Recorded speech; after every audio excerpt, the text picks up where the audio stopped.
I mix what I like, what I like, what I like, what I like, what I like. Anti-Semitism. The conflict which the Black economy and the don't buy where you can't work movement engenders between Negroes and whites for preferential employment in the white-collar occupations is bound to be economically self-defeating in the long run. From the standpoint of the tactics that the struggle forces the Negro minority to adopt, it is becoming as vicious in its social aspects as it is reactionary in the economic. Denied equal competition with whites in the higher positions of the capitalist setup and thwarted in its ambition to develop a miniature capitalism with its own segregated racial domain, the Negro middle class is being driven into a position of extreme racial chauvinism toward other minorities. It views these minorities, especially the Jew, as the source of its economic frustrations, rather than as the mirror of the small man's common weakness and of its own petty bourgeois aspirations. It views these minorities, especially the Jew, as the source of its economic frustrations, rather than as the mirror of the small man's common weaknesses and of its own petty bourgeois aspirations. In Harlem, the scene of a recent Negro riot, there is a growing feeling that the Jewish landlord and the Jewish shopkeeper are responsible for the high rents and prices of the Negro city. This exploitation is felt to be doubly oppressive because these Jewish business concerns afford employment to only a small number of Negroes. As a matter of fact, with the exception of a few large concerns on 125th Street, the establishments owned by Jews in Harlem depend upon the immediate family for labor and therefore could not increase their employment of Negroes any more than can the approximately 260 Negro stores in Harlem. While it may be true that the Jews constitute the largest group of businessmen from a single racial group and may, for this reason, be the chief beneficiaries of Harlem's high rents and prices, it is silly to see anything especially Jewish in the exploitation.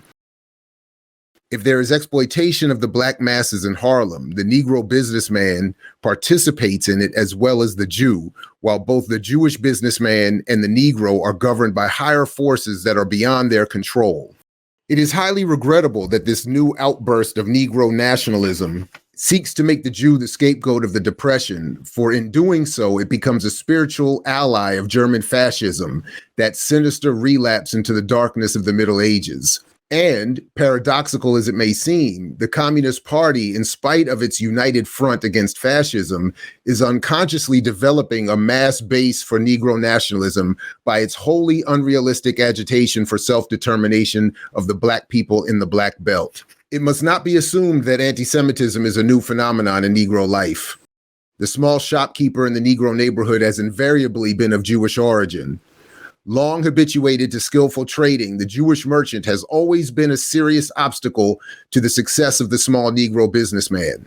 This and the fact that after he has risen into the white upper classes on the basis of Negro patronage, the Jew has often been more intense than the paternalistic whites in his feeling against the Negro, have served to intensify the anti-Semitism that the Negro inevitably acquired in assimilating the values and prejudices of the dominant class of Anglo-Saxons. But the feeling of the Negro against the Jew has been increased and widened by the past 6 years of depression, which have hit the Negro middle class as well as the Negro worker much harder than they have hit the identical white classes. The feeling is not confined to Harlem. It has shown itself in Chicago and other cities with large concentrated Negro populations. Above all, it has raised its head in the country's greatest institution for the higher education of Negroes. Although it is essentially the product of the revolt of the Negro middle class against the ever-increasing restriction of their economic opportunities, this racial chauvinism is becoming the escape of the Black masses bewildered by unemployment and hunger.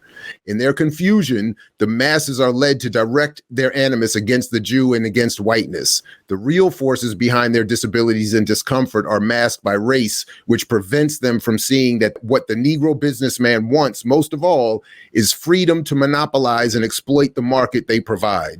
They cannot see that they have no greater exploiter than the Black capitalist who lives upon low-waged, if not sweated labor, although he and his family may and often do live in conspicuous luxury. I mix what I like, what I like, what I like, what I like, what I like.